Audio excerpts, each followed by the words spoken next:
the one who loves you. Remember me, I'm the one. Or that song?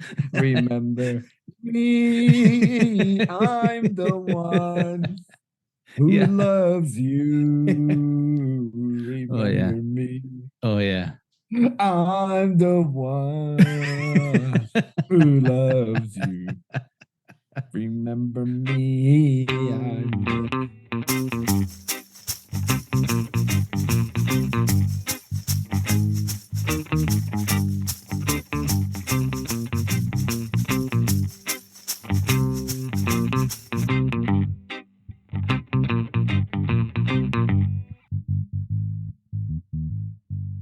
Yeah, actually, you know who showed me that song? Who was it?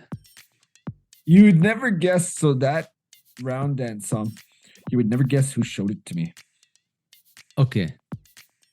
Yeah. I can't guess. John Stefan. Okay. Yeah, It's I wouldn't like have guessed. I wouldn't have guessed. I wouldn't have guessed. Yeah. Seemed you like would have won Tonka. This was my first thought. No. Yeah. Now, if it's a 49, then yeah, I would say Tonka probably.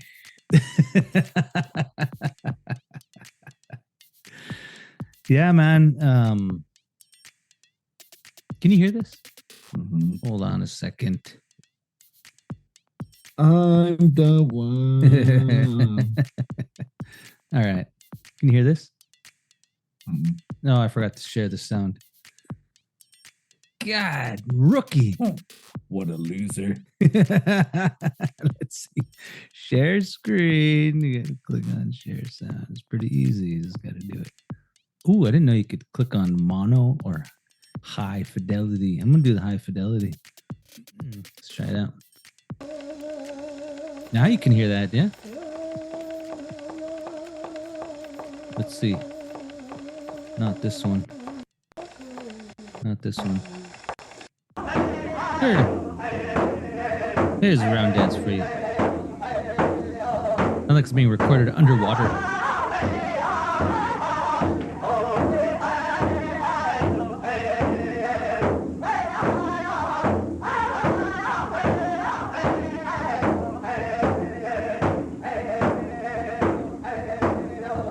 Here we go.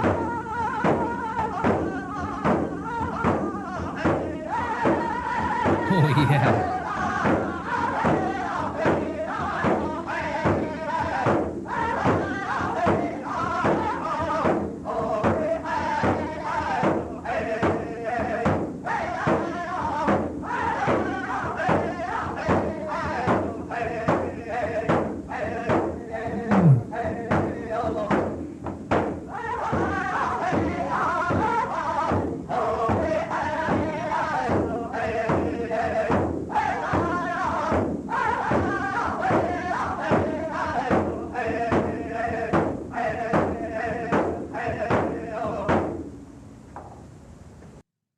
Round dance tune there.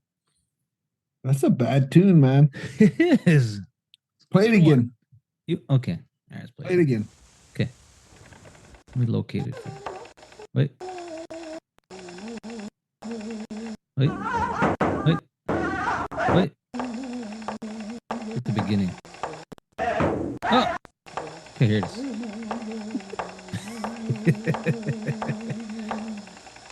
Here it comes.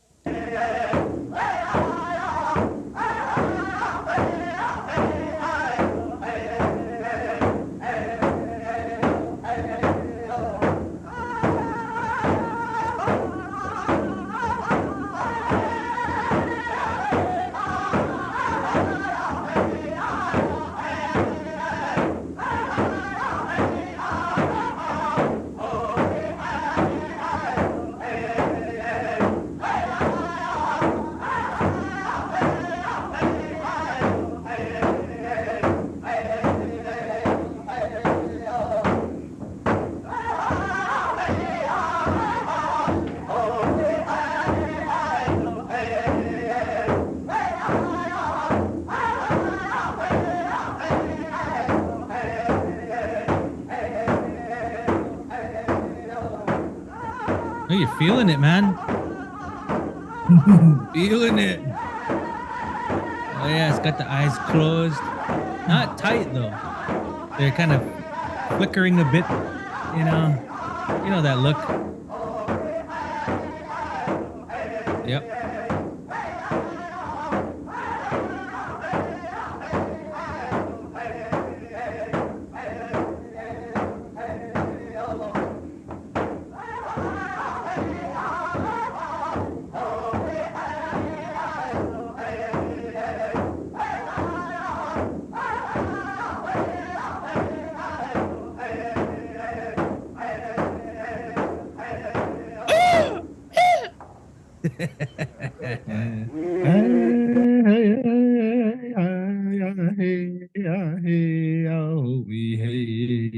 Yeah. Is that it? Is that I it? think I think so. I mean, yeah, that's close enough.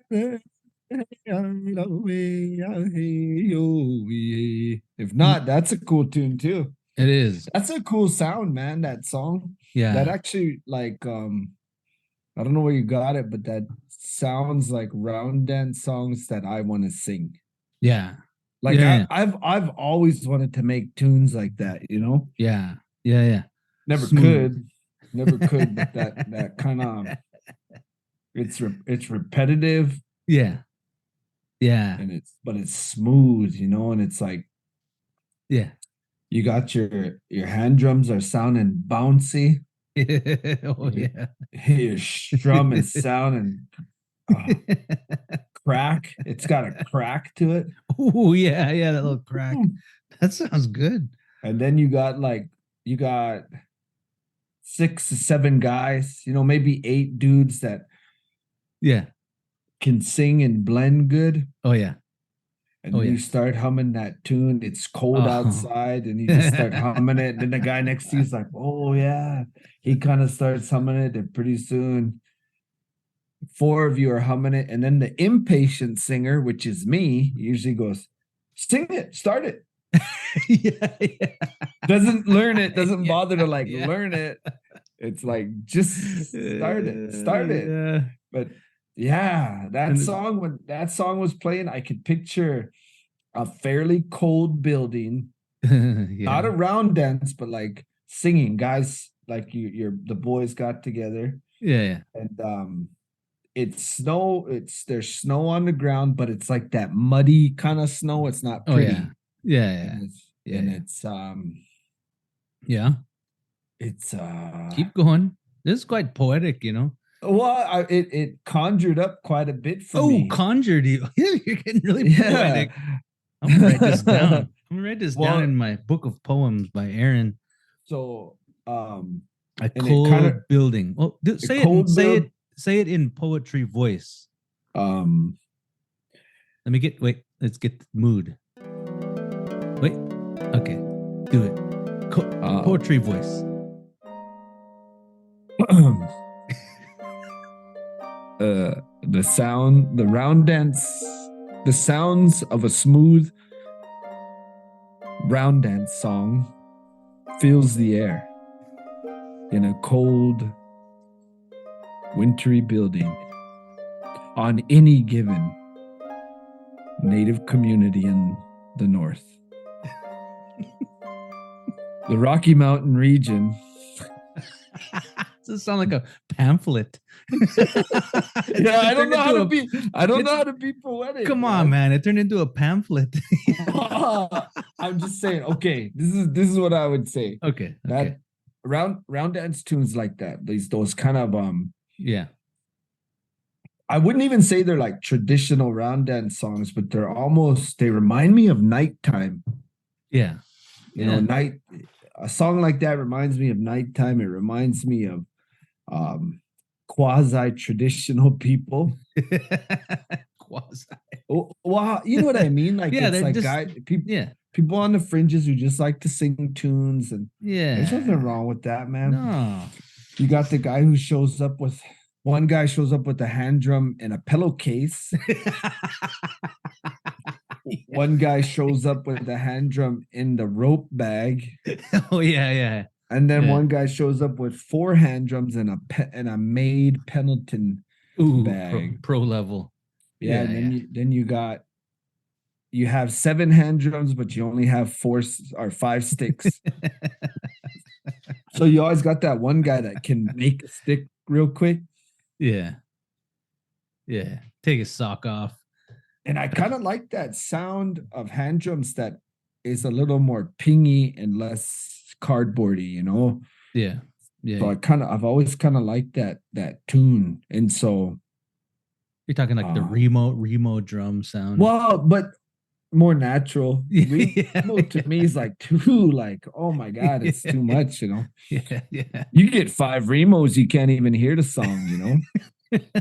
And it's too Sounding much, a bit man. Celtic. I remember the first time I seen Remo drums. When was the first time you saw Remo drums? Oh man, I don't remember the specific date, but it must have been in had to have been in maybe early 90s, maybe mid 90s. Really? You saw him that long ago, huh? I think so. Remo hand drums? Maybe I'm confusing the era. So no. Yeah, I'm an era off. I mean 2000, the 2000s. The early 2000s. Yeah. So that's about when I seen him. Yeah. And I remember it was Gabby Carell. You remember Gabby Carell? Yeah, I think that's who I first seen. That's the first person the Remo, and it was, he had like a bag of them. Yeah. And at the time, I was like, oh, that's pretty cool. They sound good. But as I get older, yeah, I don't know if I like their sound, you know? the Remos are, I don't know. It's you make a pretty mean hand drum. well, yeah, I've been out of the game for a decade, but it was just the era of mine, you know. But I like the way you tied the drum though. Oh yeah, you pump out a few and then call it good. Yeah. But I had that horsehide one. Oh yeah. That you made. Man, that was a dope sounding drum. Yeah. I still have that. I still have that hide enough to make probably one more drum. I've been holding on to it, so I ought to do that. You know, and I used to hear these old guys say the best sounding hand drums were horsehide, and I would have to agree, man. I would have to agree. Well, I gave that drum away. You did? Yeah, a relative of mine was celebrating his 5 years of sobriety. Oh yeah. And during his sobriety, he had taught himself how to sing. Really? And he actually is a pretty good singer. And we were singing together one day, and he said, hey man, today is 5 years. He just happened to say it.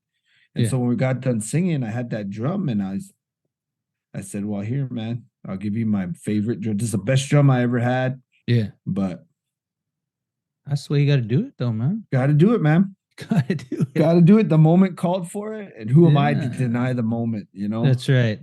You got to just. I don't think I ever told anybody that. Now I never heard it. Now 42 people know it. And I even forgot that I made that horsehide drum. I made that for you. You bought it for me, yeah? Yeah, for $60. Yeah. And I think I even I think you may have. Did you request it, or did I tell you I have a horsehide? No, you told me you had a horsehide. Okay. And I think I even said, oh, them old guys used to tell me. Yeah. And I said, I'll get one from you. And then you kind of like were like, oh yeah, you know. And I probably deep down, I probably didn't think you were actually gonna make it. You had to cough up $60. That's cheap. $60. Are you sure you don't owe me another 20? I bought 2 drums from you for that price. Yeah. So I bought that first one, which I gave to my son. Yeah. And then I still have it though. It's here. Yeah. And so I had a problem too with people stealing my drums. I had a hand drum stolen from me. Yeah. And so I started painting the rim of my drums blue. Oh, that's why you did that. I was wondering. Thought it was some spiritual reason. Well, actually, theft. Kind of. So, there is kind of a thing. This guy had a dream about me, right? That I took my hand drum, and I put it in ice. And in his dream, he said, why are you doing that? And I told him something about to protect my singing or my songs or something. Yeah. Yeah. But he said that drum was blue. And I think if I remember correctly, he told me the whole drum was blue. But so then this is all happening around the same time as going to these little round dances, and you put all your drums on the table and they get some walk away. So I said, wow, I'm gonna do that. I mean, I don't, it was never confirmed as like a thing to do or authorized, but I did it. You know, maybe I shouldn't have. I don't know. You didn't get a certificate. You didn't get approval. I didn't get approval. You didn't get IRB approval to. But I never lost the drum again. Well, there you go. There you go. Well, you know this song. Well, okay. I've been uploading these audio tapes. Oh man, go to YouTube. Go to YouTube, you guys. Yeah. There's some gold on there. There is. I got a whole stack here. I'm still going through, but this one was sort of a mystery. Some of them are labeled, you know, so you know exactly, you know, it's Kiayo or Crow Fair or whatever. This one was just labeled Bear Child, and it said Round Dance, and that was it. So I didn't quite know. I did some little bit of searching around to figure out maybe who this Bear Child might have been. Come to find out, I get a response back from guy by the name of Crit. You know Crit? Do you know that name? I don't know, but the sound of the song, I kind of was thinking like Saskatchewan, man. Well, that's kind of what I thought too. But here it turns out, Crit, I know him because he was friends. Crit. He was a friend with my dad, and when he was singing around with us a bit when Stan was living in Missoula. We kind of got a little practice sessions going on a little bit. Yeah. Anyway, he messaged and said, "Oh yeah." In short, he said Bear Child was this group that they put together for the Kiayo Indian Club. They called themselves Bear Child. I didn't ask him why Bear Child or nothing, but like that. Kiayo. But yeah, Kiayo Indian Club. So he has this picture. He sends me this picture of the Bear Child singers, and it was in 1979. And it included Troy Bullbear, Ron Ledoux, Mike Madman, Sean Chippewa, Crit Held, that's the guy that I know, and Rod Broad. I know the last two just from my dad hanging out with those guys. Crit, you know? Man, I swear I know Crit. Yeah, you probably seen him. Well, I was singing around with you guys a little bit back with when Stanley. Yeah, we're talking about Stanley Pretty Paint. Yeah. But anyway, I thought that was kind of neat to finally connect the dots on one of these tapes, you know. Well, man, they sounded good. Yeah, that's the best student group I've ever heard. Oh man, yeah, and the rest of the tape they got some good tunes. They're singing some good songs on there. Yeah, so if you go to YouTube, check it out. It's in the list. Bear Child singers, you'll see exactly what I read you. Yeah, it's a good one, man. It's a good one. Dance tune. That was a good, smooth song. I wish more songs were made that way. Yeah, and I'm sure they are. I'm sure you got to go up north to hear round dance songs like that, or owl dance tunes. Oh yeah, the good ones. The good ones.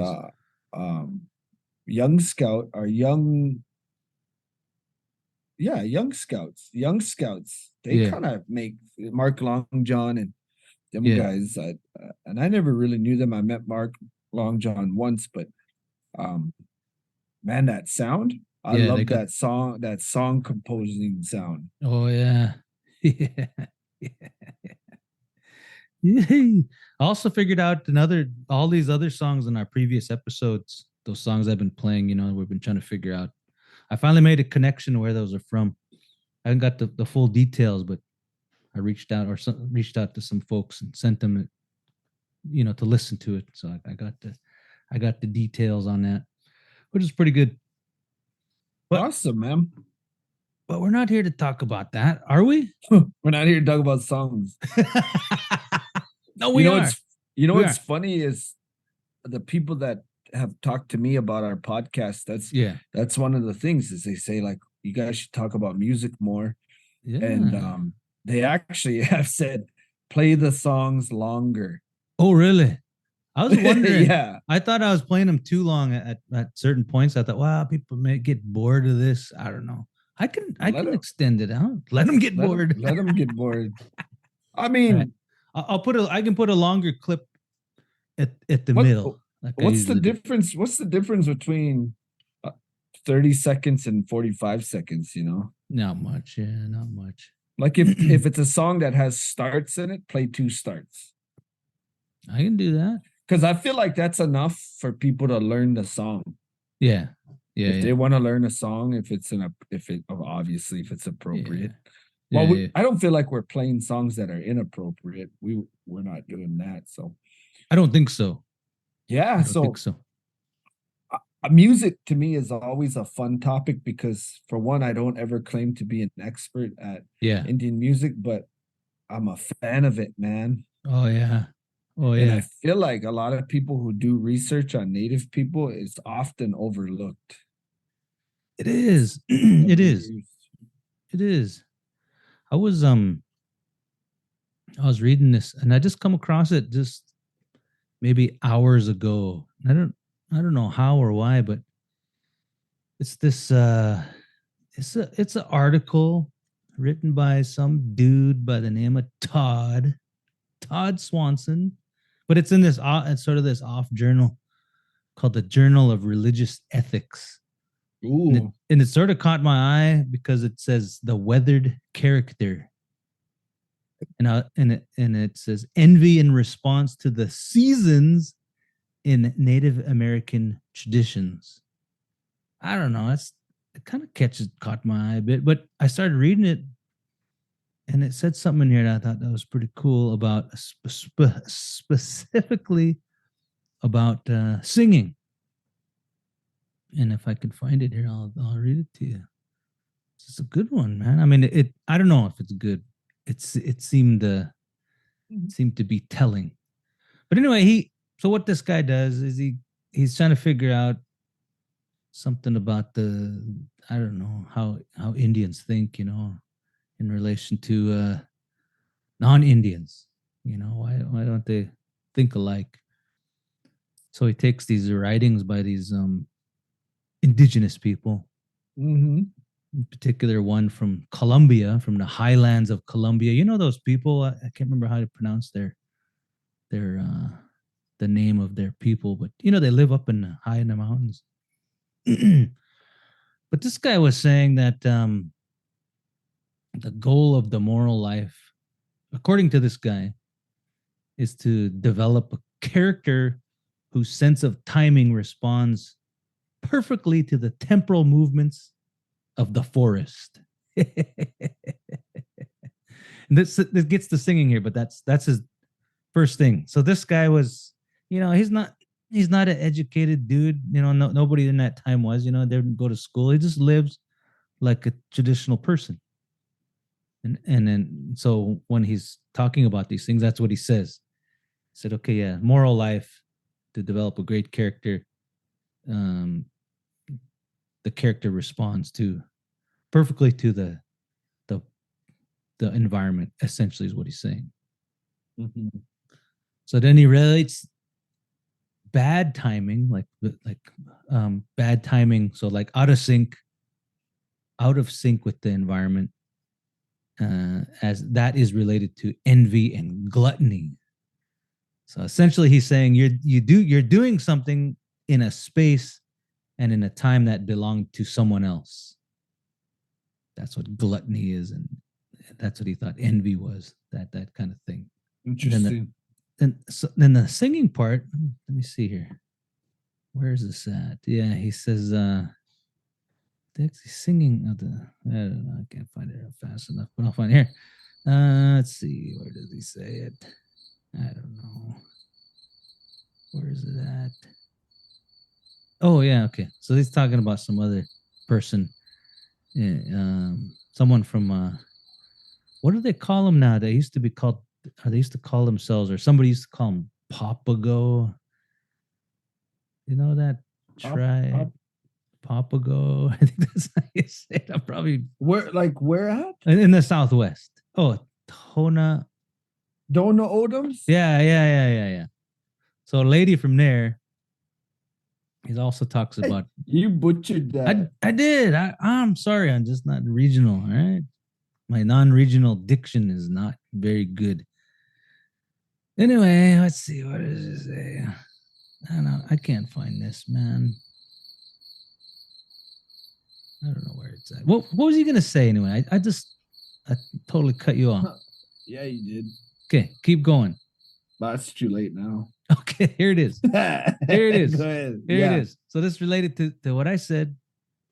So on the surface, he says the singing and dancing in the face of what's this word? Finitude, which is like a boundary, in the face of some boundary, seems to have something in common with the existential ethics of courage. I don't know. Even define this isn't the one I was looking for. You're in the weeds now. I'm way in the weeds, man. I'm way in the weeds. Bring me back. Bring me back. I'm way in the weeds. I don't know what to tell you. I don't know how to get out of this. Because here's the problem is I'm interested in what. Yeah. And so maybe you just edit this whole part out. Yeah. I didn't come prepared. Okay. Wait. I think I found it. Let's see. The choir, moral life. I don't know. But this is what I do know. Kind of what he said, what he summarizes, and what you're saying is that not, and exactly what you just said. He's saying essentially non-natives, especially researchers, anthropologists, underestimate what's expressed in song. That's essentially what he's saying. He said it just seems like a practice or a fulfillment of a custom. It's actually the expression of morality whenever somebody is singing. That's kind of what he's saying. Mm-hmm. And I think that's somewhat true, but I think like what you were saying, there's certain levels of that. Like you talk about this, just a bunch of dudes getting together and ha around, sing some tunes. There's sort of a demeanor or sort of an essence that comes out of that versus a bunch of dudes getting ready to sing for a contest to win a lot of money. There's two different sort of demeanors there, right? Mm-hmm. And then there's a whole other demeanor if you're singing and it's not just a male thing, but there's like women involved. Then you got a whole nother demeanor, like a way of acting. Then there's a whole nother demeanor when you're the one, maybe you're singing solo, like it's just you for some reason. You got another demeanor. Mm-hmm. And I think each of those, like this guy saying, sort of is a representative of some sort of morality of what of that situation, which is not, I don't know, it's nothing groundbreaking. Like native folks know that, I guess, in a way, but do we? I don't know. Because we just do it. We don't think about it. We do it because we do it because something compels us to do those things. Go.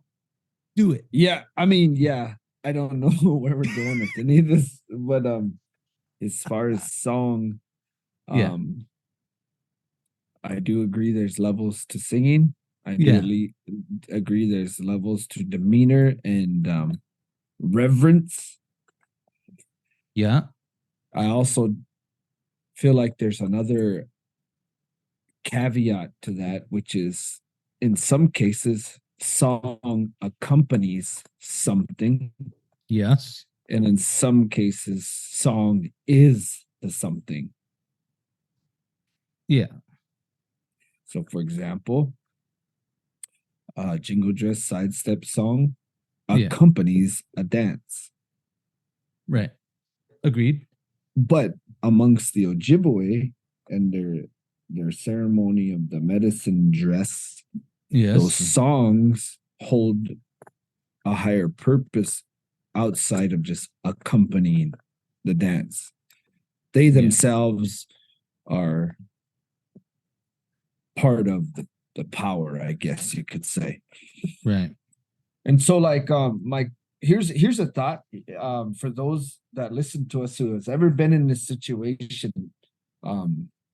This is relatable. For those of you who don't know, I mean, it'll be tough, but okay, here we go. Most singers have been asked to render and render an honest honor song at a non powwow or non dance, right? Yeah. Graduation, an inauguration, a retirement.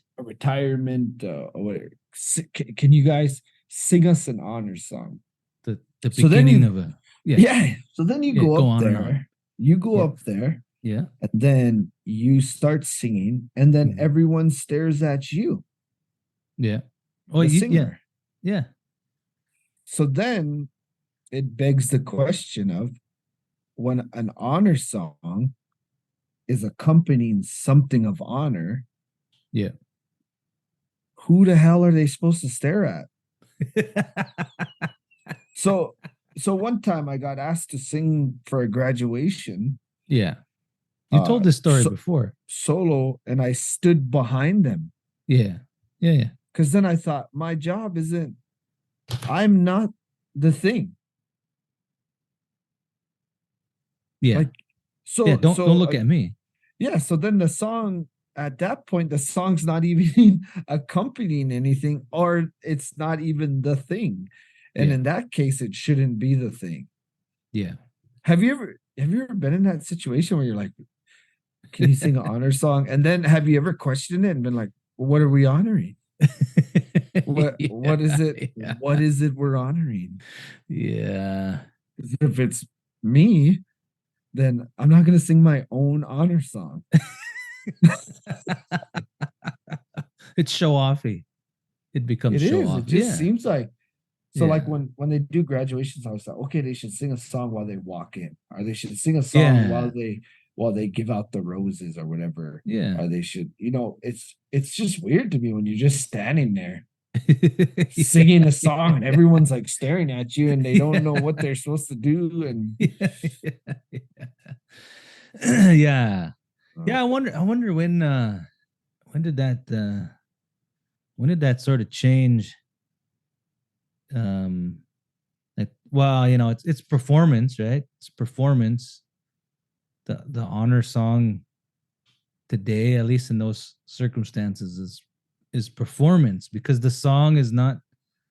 I mean, I would question whether the song is even legit, like a legitimate. I mean, what is an honor song anyway? What is I don't know. It's usually just a slow powwow song, right? Yeah. You just pick the song who you're singing with, everybody knows, and sing it solemnly. Just sing with some solemn. So we're actually flipping the lid on a lot of things right now. Yeah. So then when you go to these conferences, and then they're like, can everyone please rise?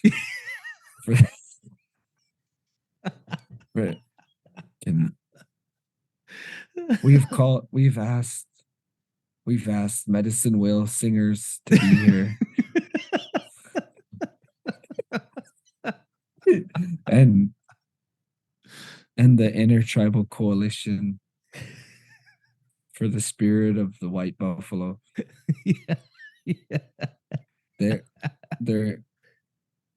We've asked them to sing the honor song. Oh yeah.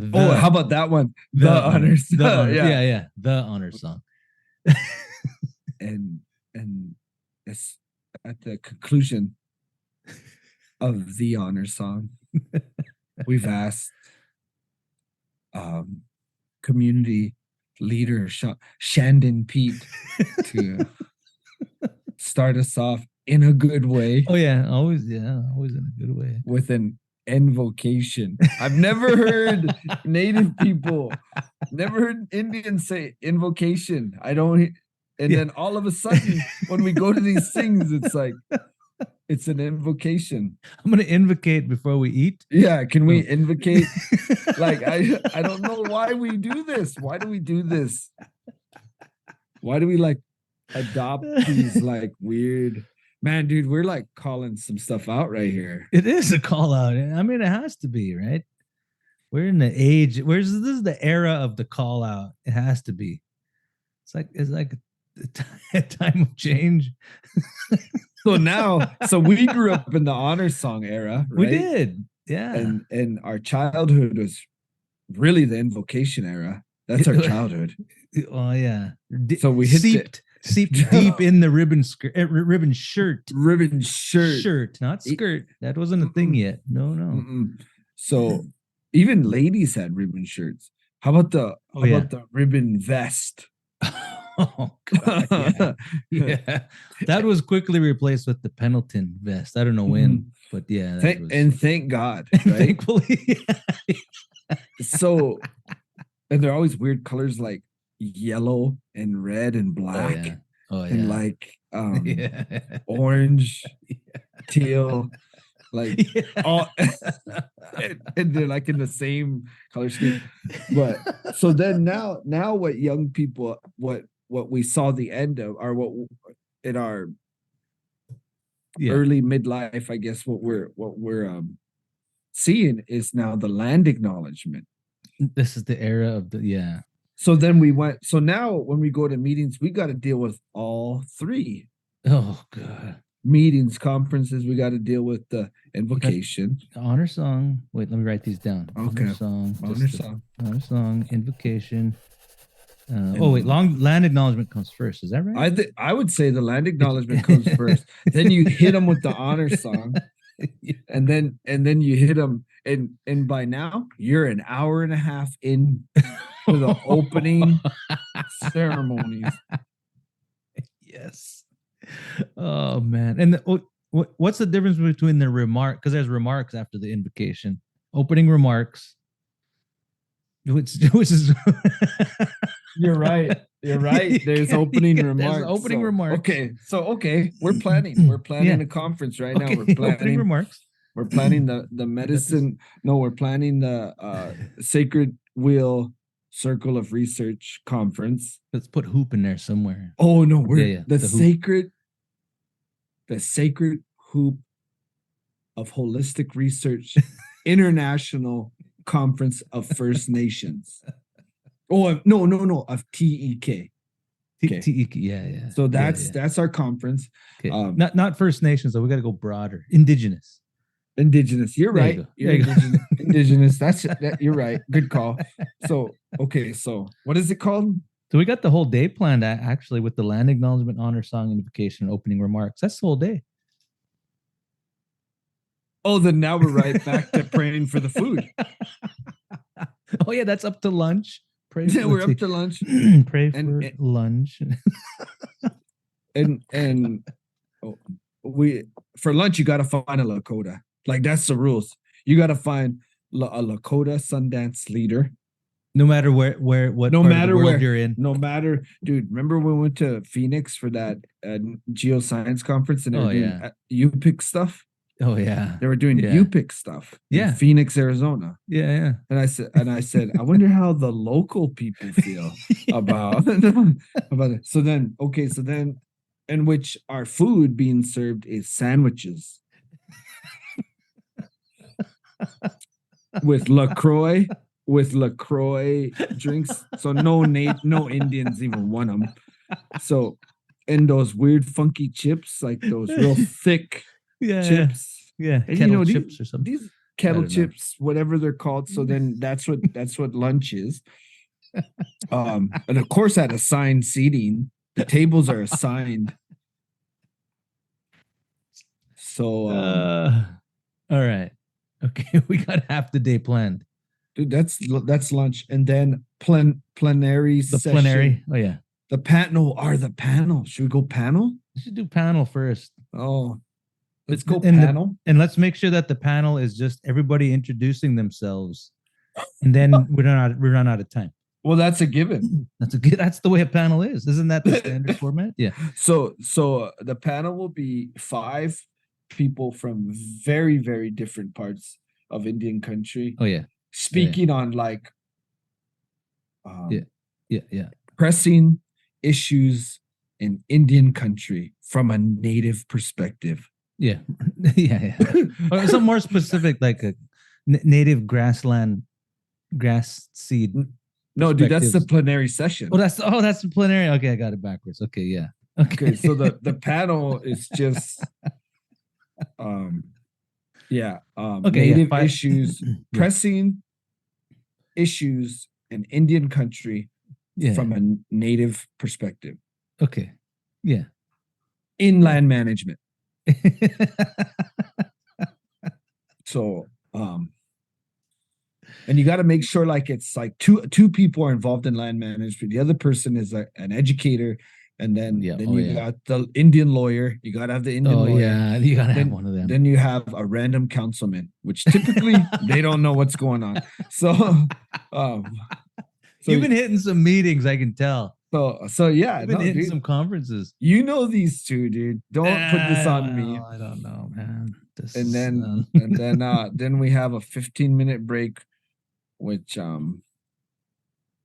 then would lead to the plenary session. The plenary. So these are the plenary. These are sessions, right? These are sessions. No, right? that's day 2. Sessions are day 2, and we're gonna start our sessions at 7:30 in the morning. That's after the morning blessing, which started at 4. No, the sunrise ceremony. Oh yeah. Why do they start these so early? Who wants to go to a session at 8 in the morning? Dude, go 9. There's a huge difference between 8 and 9. Oh man, yeah. A world of difference. A world. A whole different errand. There's a whole different errand. Let's get back to the song now. Let's get back to the honor song, because we got to figure out who's gonna sing the honor song. Oh yeah, you're right. So let's go back. Oh, I thought it was Medicine Wheel Singers. Oh yeah, we already had that. Yeah, we already got that. It's Medicine Wheel Singers. Yeah. Okay, got that jotted down. We're supposed to plan. Oh yeah, go ahead. The invocation is a elder not from the area. No, can be. No, it's got to be someone that you flew in. Like you flew them in, and they don't even know what the conference is about. No. They just came and they brought their wife. They're gonna hit the outlets right after.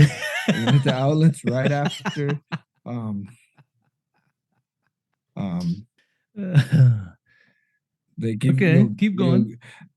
As part of their honorarium, you'll bestow the sacred Prince Albert tobacco, or the Tops tobacco. Yeah, it's always Tops. That's the blue one, which will quickly get discarded. Well, you can't bring it on a plane, right? No, you can.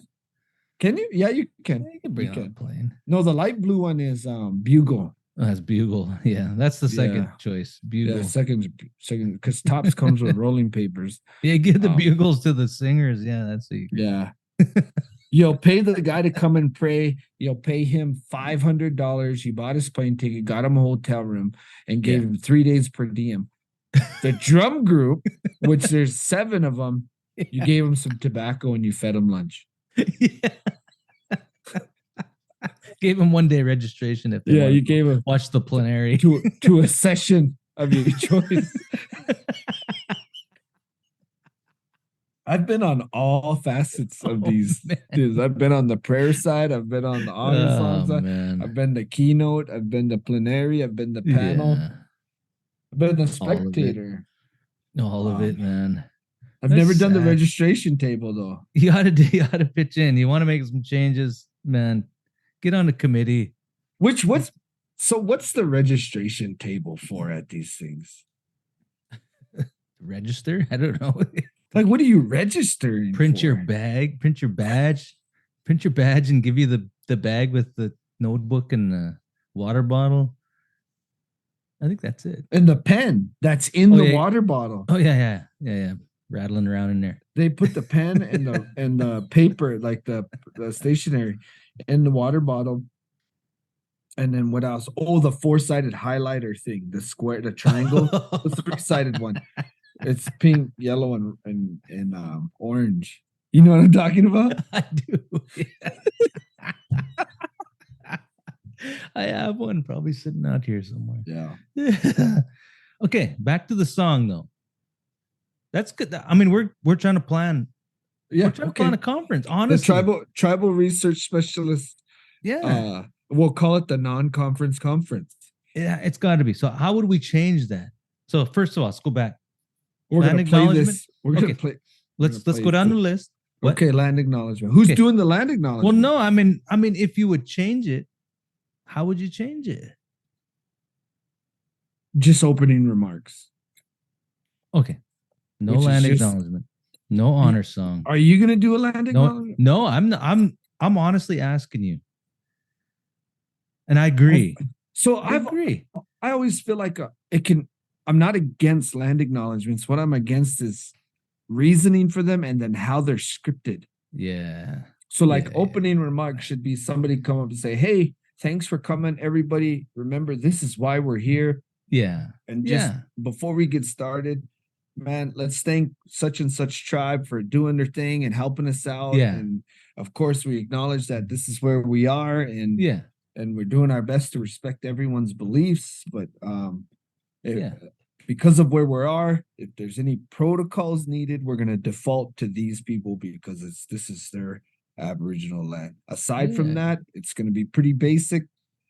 We're gonna follow the agenda, yeah. whatever. Get If down to any- business. If anyone drops a feather, we know what. But instead, hey, dude, let's plan a conference. That's what we're doing right now. We're doing it. We're doing it. We're doing it. Dude, So I agree. Should we plan a conference? Yeah. We said we would back in episode let's see. Are you talked about- serious? I'm serious, man. So this is the deal. We got a lot of criticisms and gripes, you know. Uh-huh. So But we ain't stepping up, man. we ain't stepping up. No, we ain't sitting at the registration table trying to make changes. No, we talked about this episode 41. Hang around the conference Indians, reimagining a modern structure for discussing tribal research. So the start, and I think that's right. You all come together because you want to do business. And maybe that's just like a man way of thinking. We need a female to balance it out. But I don't know. Would they say the same thing? If you want to get down to business, yeah. Just tell everybody that detail. We're here to do this. This is, we're here in this land to do it. Just like you said, right? Mm-hmm. Follow those. Was there anything wrong? If there's protocols needed, this is who we're gonna use as our advisors, is the tribe that we're closest to. Yeah. This is where we're staying. Well, Whatever, okay. you know. Okay. Let me take a step back. Okay, Before you say that. Because some Medicine people, will I'm trying to think of the argument. Some people would say, well, don't you always gotta start the and you know what I'm gonna say, the meeting out in a good way? What about the pray? Don't Indians pray? How you gonna I got a solution. Let's hear it. This has actually got brought up at meetings, consultations I've been at. Yeah. Where I said, what's probably more important, more appropriate for consultation's sake, because consultation can actually be like confrontational. Yeah. I've always said, let's start like a ceremony would, where the announcer would remind everybody why we're here. Yeah. And the announcer would say, this is being put on by this group, and this is why they wanted us to come here. Yeah. That's what an announcer would say at a ceremony, right? Yeah. And then we would do our business. And at the end, we would say, as they announced, they would say, before we send you home today, we're going to ask for good things for you. And we're going to ask that what you learned here today, take with you and share it with your people. Yeah. And then you would go about your business. And then at the end of the day, you would have somebody come in and make a wish, which we could call a prayer, but they would make a wish for all of us in attendance, that this is why we came here today. Yeah. And we're gonna send everybody home. Yeah. In a good way. I feel like that's a little more appropriate. Yeah. It seems like, and I don't know, because I can reflect on that and see how that sort of mimics real life, ceremonially speaking, I suppose. But we don't see that at things that are more I don't know if you could say they're contemporary, but so at like powwow, there's prayer before the powwow starts. And I don't know why. Yeah. I don't know why. I've never known why. Yeah. The end, that what you said seems more natural. So at the end, to send everybody off, that seems more natural. But that announcement at the beginning is paramount, because that's telling the camp, telling the group, this is why we're here. Yeah. These people brought us together for this reason. So this reason is what we're going to do today. Yeah. I like that. When they have them tobacco ceremonies, they'll start those, and they get right to business. They say, Kamamuk, we're going to begin. Everybody, we're going to begin. Yeah. That person will get their items ready. Yeah. The announcer will then say, well, actually, at those ceremonies, they start right away with the singing and stuff. Yeah. After so many songs, they stop. That's when the announcer gets up, brings the sponsor over, and says, this is why we're here today. This is why we're doing this. Yeah. This person asked us to come together for this reason. So that's the reason for us to be here. Yeah. So like, let's just say we put on a conference, and let's generically native hydrology, right? Okay. Sure. That means when that announcer gets up on behalf of who's putting it on, and in this case, it would be us. Yeah. We would have our announcer say, this is what we want you to say. That person's going to say it, and he would say, this is why they brought us together. Everyone who's going to speak today is going to speak on issues related to native water. There's times for other topics elsewhere, but today, this is why they brought us here. They asked us to be here. So in that moment, that's mimics to me. Yeah. Ceremonialism. Yeah. When somebody asks you to conduct a sweat, this is the sweat we're going to have today for this reason. And it's okay to be specific about that reason. Sometimes I feel like we're told like it's too broad. Like we tell people like this, it's really broad. No, there's times they say, this young man wants a child. Yeah. And people think that's weird. No, that's the way it is. This young man, he's married. They're trying to have a child. He wants a child. So this is why he asked for this. So we're all of us in here collectively are going to ask for that for him.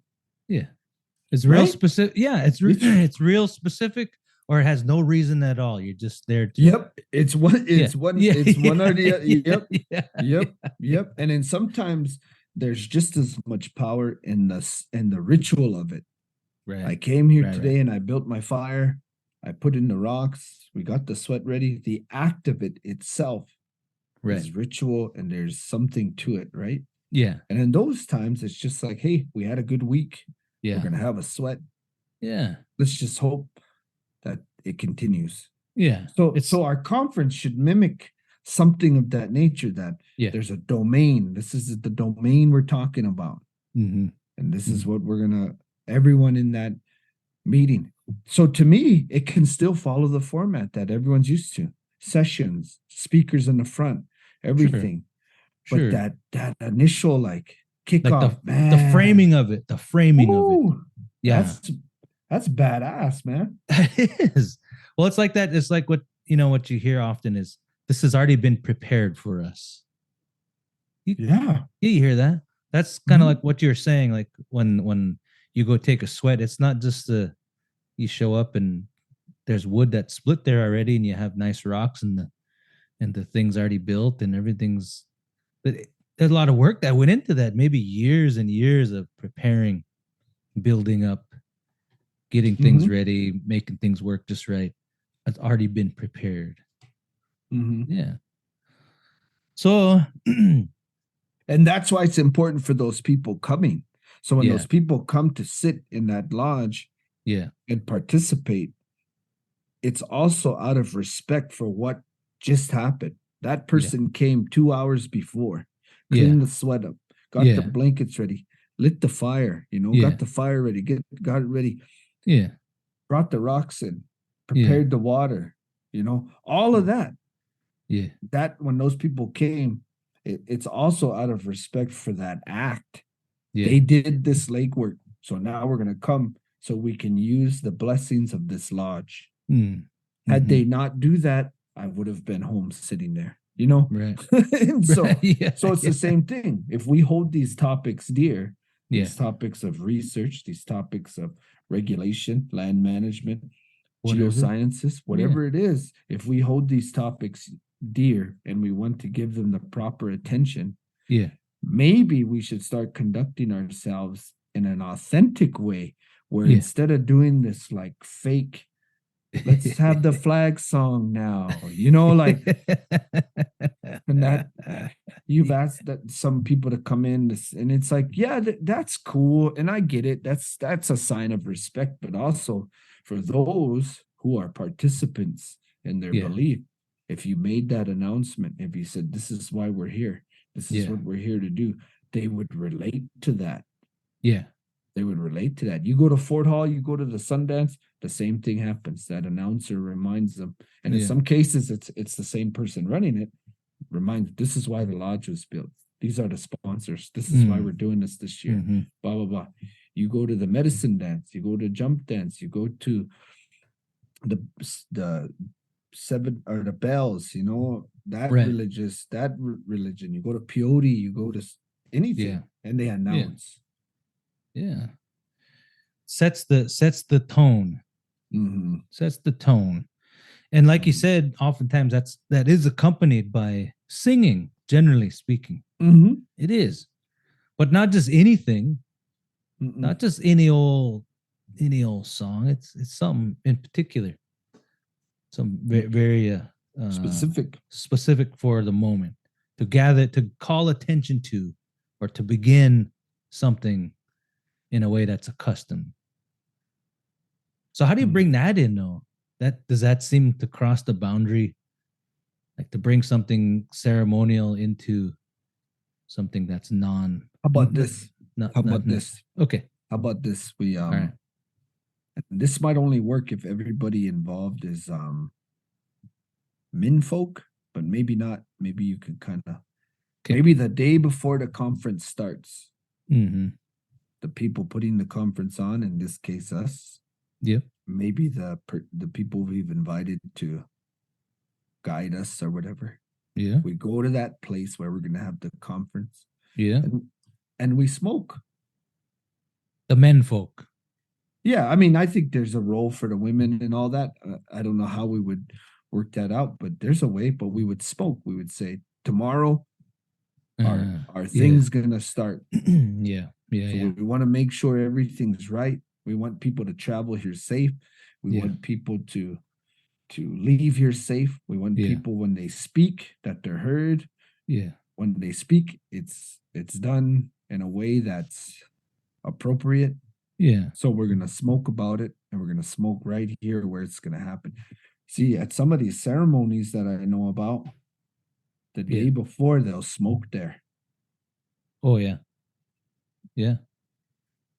And Yeah. so maybe it can kind of mirror, and it's not for the public, it's not a showmanship thing. It's just those people planning this event, that's what they're gonna do.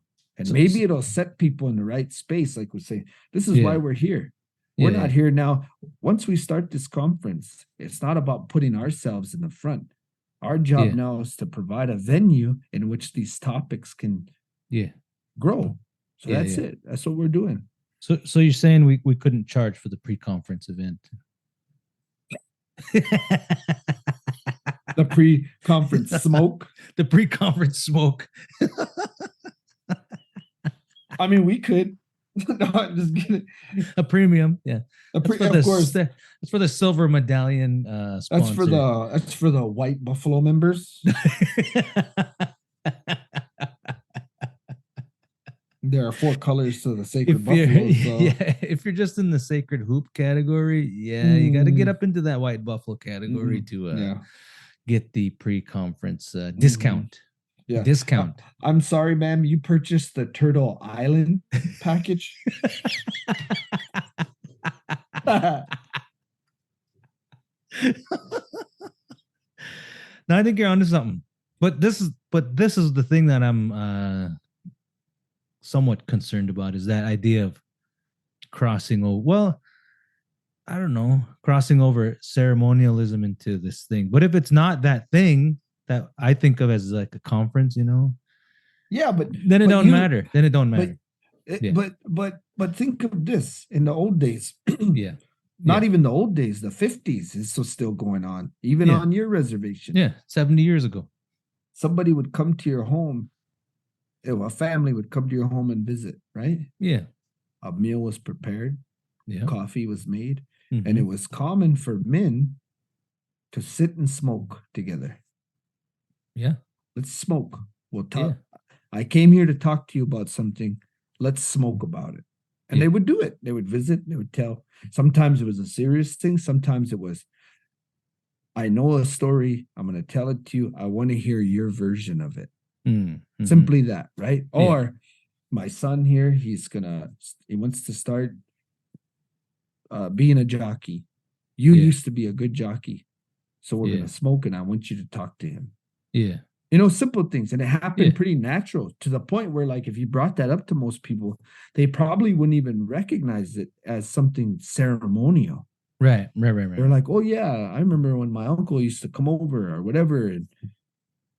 But Yeah. really, that's an act. So when people get together to speak about things, that's an act. Like Pretty Shield, my grandma's grandma said, words are holy.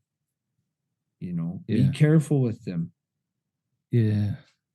So like we joke, but those conference things have the potential to be places where people really can be affected by what's being talked about. But instead, what it turns into is like, where's my swag bag? And when are you going to let me out so I can go check out the mall?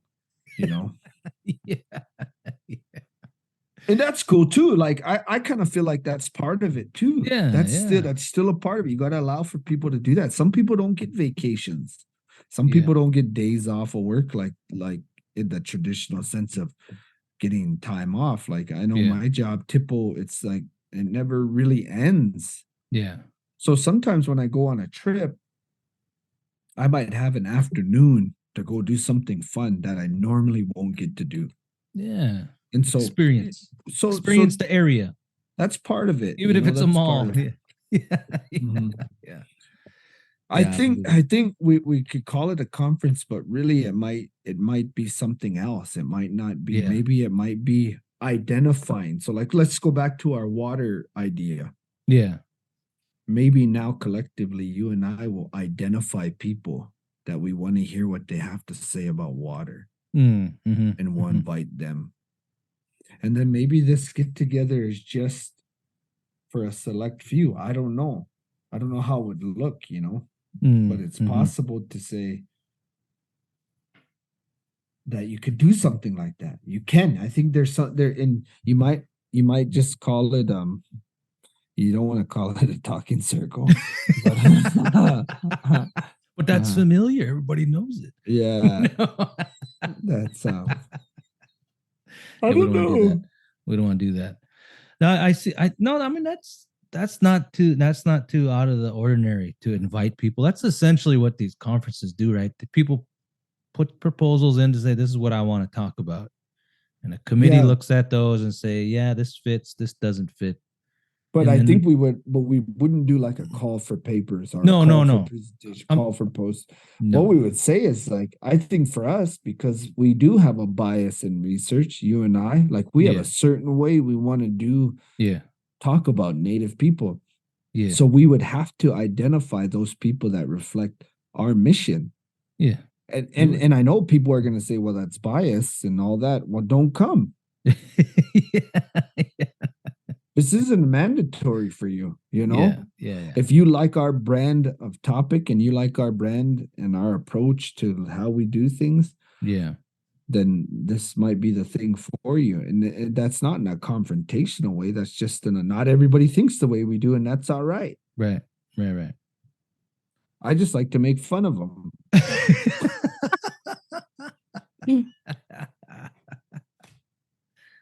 Well, I think we got something here, man. I'm into Maybe it. Okay. here's a topic that I don't know about, Yeah. and it's popular, but I Yeah. want to flesh it out. I want to flesh it out. Yeah. I want to beat it to death in a weekend. And honestly, and it's like it's got its level of cheese, but is there some validity to it? Who are the experts at it? Yeah. And that's cultural burning. Yeah. I hear people talk about it. I hear it kind of being a thing. You and I even kind of got roped into doing like this training thing, which I got double booked and couldn't go to it. You guys all abandoned me. Yeah, I remember that. Yeah. Feel a little burned by that. But yeah. Did you catch that? Did you catch that? Yeah. That was good. That was good. So No, let's good just say our pretend conference is that purely for that. Like I don't know about it. I don't know about it. I know nothing of it. I can kind of figure some things out, navigate through, but who are the experts? And then really figure it out for myself. Like really say, hey, okay. Yeah. And then maybe at the end of the conference, I say, this theory don't hold water. Yeah. Maybe I come back and say, you know what? I was wrong. I was thinking of this thing wrong. Yeah. There's several topics like that where just because they're trendy, doesn't mean they're wrong. And that's I've noticed that's my approach lately. Like I'm kind of like cynical, which that's never gonna go away, right? That's not no. But I'm also open to hearing people out and saying, okay, yeah. The medicine or the what is it? The medicine hoop thing? The medicine hoop. The medicine wheel. Medicine wheel. I make fun of it all the time. But I've also, I admit, I haven't made a whole lot of time to understand it either. Even though it comes from a non-native person, but maybe their intentions really were to try to create something for native people to grasp. And I make fun of it.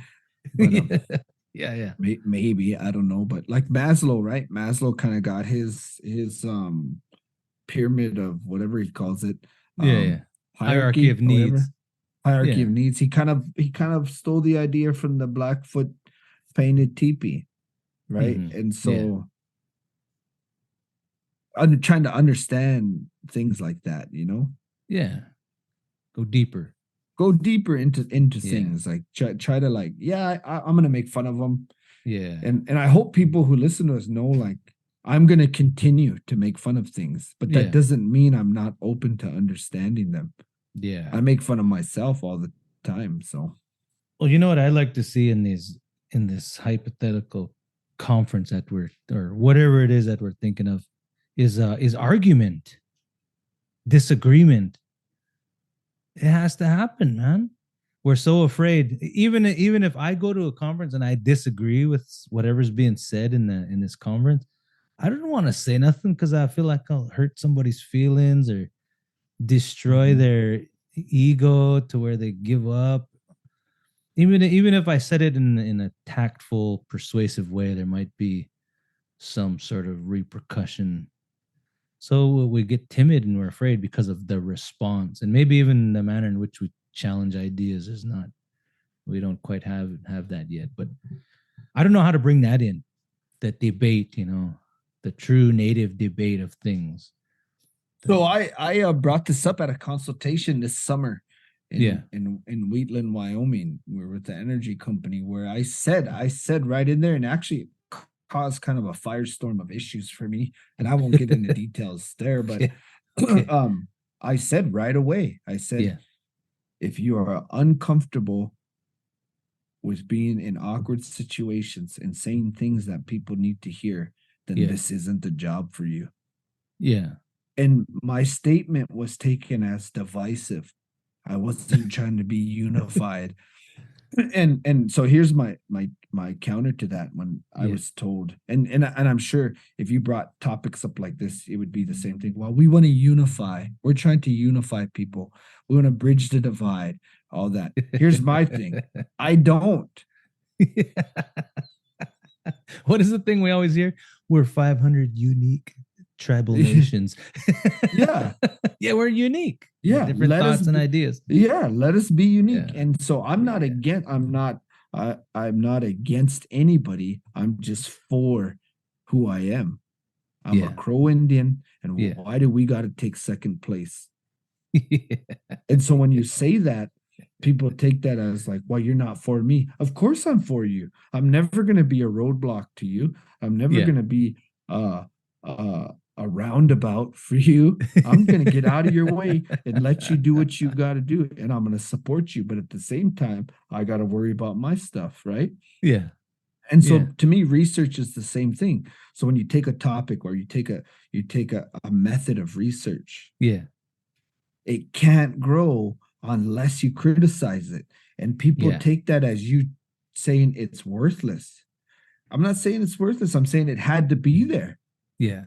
Yeah. Yeah. It has to be there. And to Yeah. assume that traditional ecological knowledge is a polished thing, or to say that indigenous research method is a polished thing right Yeah. now, that's just naive. It It's not. is. It is. And so Yeah. until we can get Yeah. in a place where people can criticize not only their own forms of research, but Yeah. question others and say, hey, like, I'm not doing this because I hate you. I'm not doing this because I want to see you fail, but I really am questioning your method because of A, B, and C. Yeah. Now it's your turn to talk. You know what I mean? Yeah. But people don't want to do that because they're so afraid. They're so afraid to make people uncomfortable, but they're also afraid of biting the hand that feeds them. Oh, yeah. And Yeah. that's Yeah. real, man. I've seen it with native people where it's like, we got a thing going, we're not going to mess with it. I'm not Oh, saying yeah. mess with the thing. I'm saying we can tweak the thing. We can make the thing work for us. Yeah. Yeah. We need it, man. And We need it. we I'm all need for it. And I don't know how. And maybe it's this this sort of intro to this idea we're forming that sort of sets the guidelines for that, you know, that you have to go in knowing that some ideas might get challenged, or I don't know, even like all this pre-work that ought to happen to say, you know, that yeah, like you said, you're gonna get uncomfortable. But I don't know. You got to get uncomfortable, man. I just And I just think don't know. like for the first, like say for the first get together we have, man, maybe it just needs to be like indigenous research method. This is what they say it is right now. Yeah. Yeah. Methodology. Yes. In this methodology, this is what it is right now. Yeah. But let's take it apart like a carburetor and put it back Yeah. together and see if it holds up. Yeah. And I'm telling you right now, it's not gonna. Yeah. And I know for these reasons. But we can't get to the good thing until this happens, because this had to happen. The cheese had to happen. The comfortable stuff had to happen. Yeah. I think indigenous research method is like the seat at the table. We fought for the seat at the table. Well, the seat at the table is now. We've had it for a little while now. So now it's let's get in the driver's seat. You know what I mean? Yeah. So we did the thing. We made it palatable. We made it whatever. Let's get after it, man. Yeah. I'm talking a lot. I'm sorry. Well, no, you got a lot to say. Yeah. This is what makes me sort of well, okay. So the issue is this. It depends on the audience, right? The audience that would engage in this sort of conference idea is going to be a wide range of people. And today, this era that we're in, you know, this idea of identity is, I don't know, people are so sensitive about it. But it seems pretty straightforward to me when I look at it.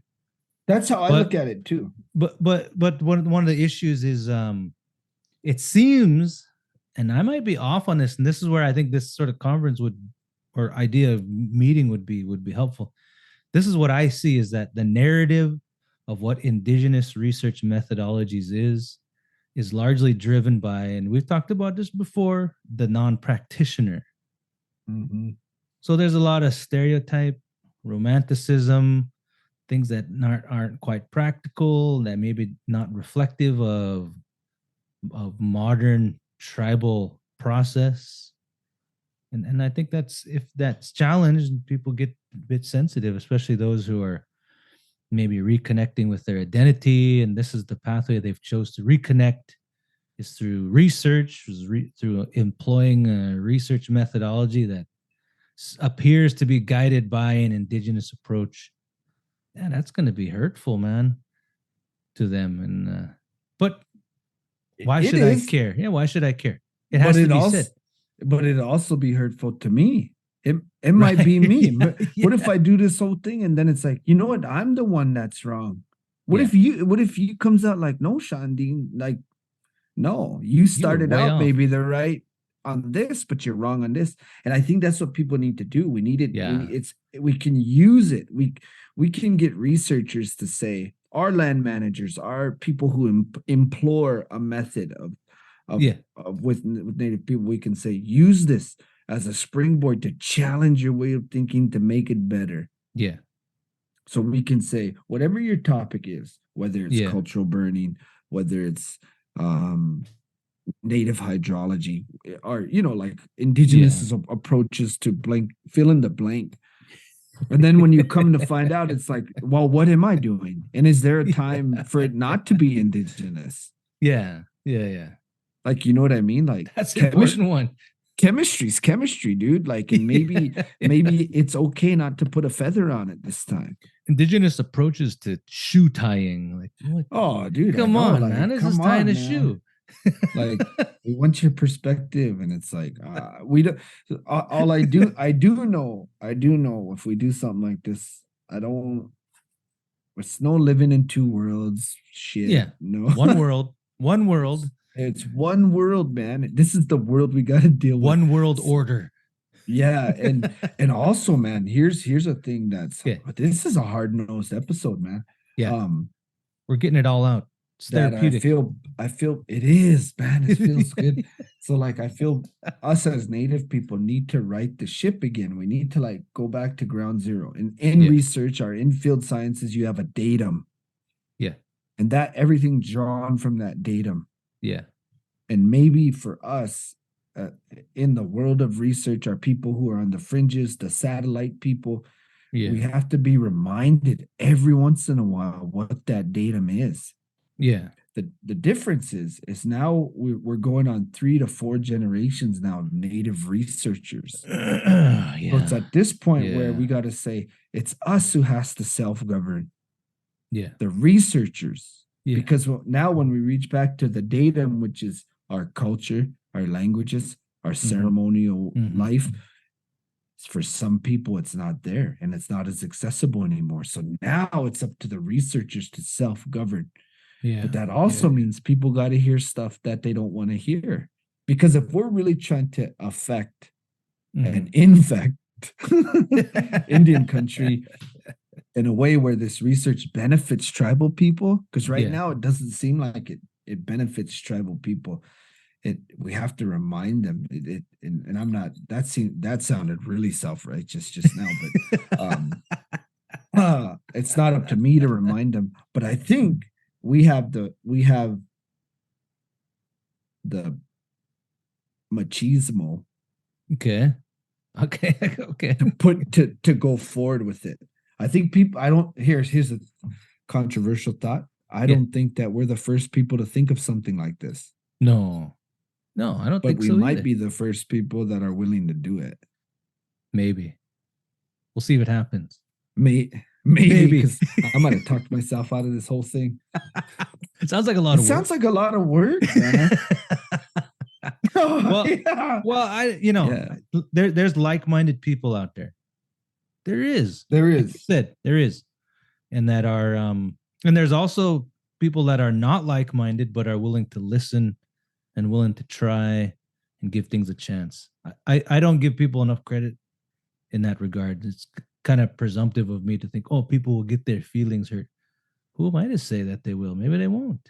Maybe they won't. You In know what I fact, mean? Yeah. Yeah. In fact, maybe we won't even tell them anything they don't already know. Right. And we're like, but there's still a benefit to that, because Right. the benefit is that we got to hang out with like-minded people, which is Yeah. always badass. Yeah. And validate some things. So do you remember when we used to do those visiting scholar things where an individual would come and present to us as the Indigenous Research Center, but we would have the students would get to watch, right? Yeah. And then that person would sit down at this table and we would talk about their research. Yeah.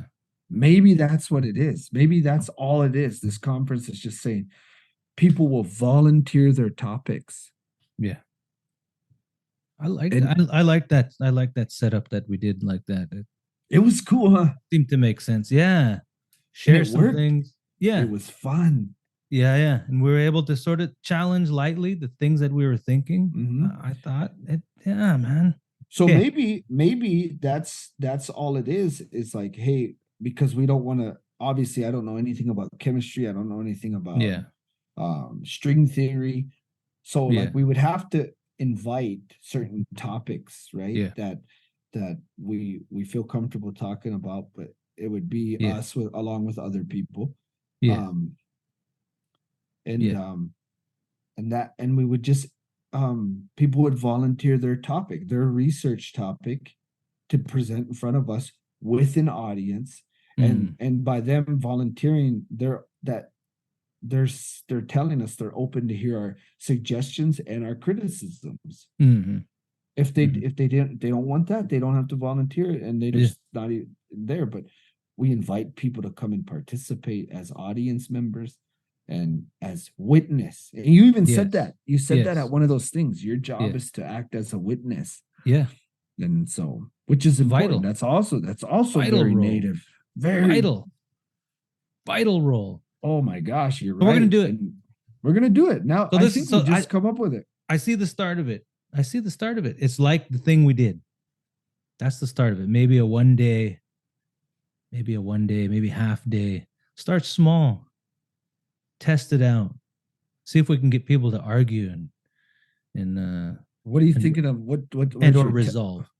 What? And then maybe we keep it regional, because like we don't want to get too out of like Spokane.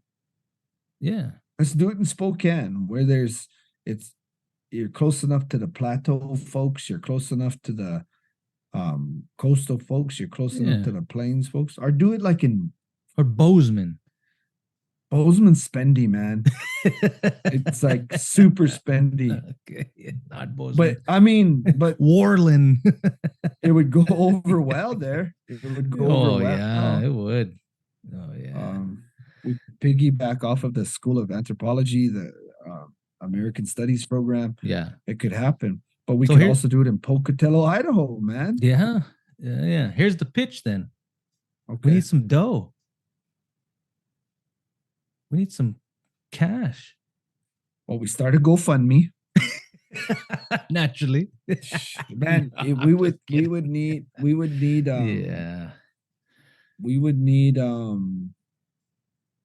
how about your institution? Would they flip some money over? Yeah, maybe. It's a novel idea. And I could see some funding. Of course, it'd have to occur across the border. I think would be the only thing. Yeah, that's fine.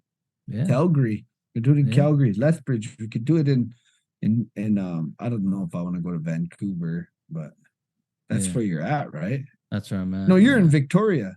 No, Vancouver. Okay, it could happen in Vancouver. I was thinking of Victoria. But I feel like if you put it in a place where everyone wants to go, it also seems like it invites people who don't really want to be there. Yeah. You put it in Winnemucca, Nevada. You're gonna get people that show up. That means they want to be there. Yeah. You know what I mean? Yeah. But you do it in Vancouver and Seattle. Those are beautiful towns that people want to go to, like especially in the late spring or something, or early fall. Like, God dang, man. Or Las Vegas during INFR. Oh yeah, do it during INFR. Oh yeah. And you're just gonna get a whole bunch of people, which that's fine too, but we got to be cognizant of the purpose, right? And the kinds of people we want to attract. Yeah. We want to attract people who are open to that, you know. Yeah. Of course we're gonna get those who are just chilling, but maybe it's like Denver. Yeah, that's a good place, I think. Well, let's keep this thought open. We're not, but I think we're gonna get some comments about ideas. I'd like to hear a critique of some listeners, just to throw us an email and say, hey, I kind of wish our listeners would jab us a little bit, man. Like, I didn't agree with you when you said this, Aaron, or whatever. Like, I expected a little more backlash from the smoke signals comment. You know? Well, people love that episode, man. I'm hearing a lot of folks saying that was our best episode. It's hard to beat. It's hard to beat Dogs Land, man. I know. Yeah, that's a tough one. Yeah, send us some comments. I did get a few comments about some episodes saying that the caution of mixing what method and methodology is. Not to get confused. There is a difference. They're right. Whoever said that, there is a difference between method and methodology. I used to always say this, and maybe whoever's listening who said that, correct me if I'm wrong, but I used to always say, how it starts is a philosophy leads to a theory leads to a method, and a method leads to a methodology. There you go. Methodology leads to a method. Yeah. The methodology is what guides you to the appropriate method. Yes. I'm sorry I said those backwards, but yeah, that's what I meant to say. But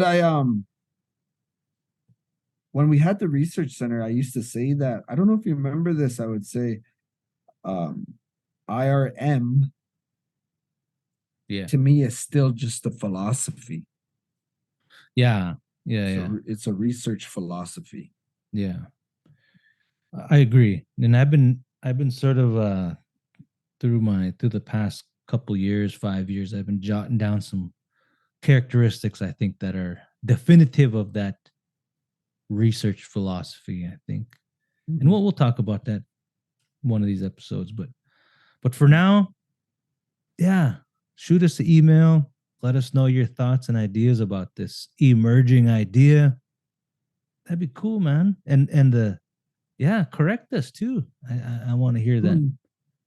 I want to hear that too. And if you know of any private donors, any wealthy what do you call them? The sugar daddies. Yeah, you know any wealthy sugar daddies? By nature they're wealthy. Yeah, let's do it, man. Okay, that's it. Yeah, we started talking about songs. I got all mixed up in what I was trying to say, and then I like it when we don't have a topic, man. Yeah, we don't want to talk about nothing specific. So sometimes there's a need for it, but I think part of what this podcast does for me, it's like therapeutic, man. Yeah. Get some ideas out. Well, and we didn't mention some of the current stuff that's going on right now here in Canada and America. The devastating news. We didn't mention one bit of it. We don't want to. What? Where are you? You don't know? Dude, I don't have Facebook and I don't watch the news. Yeah. You know, the whole Buffy. Matthew Perry? Buffy St. Marie deal. No. I don't know what you're talking about. That's awesome, man.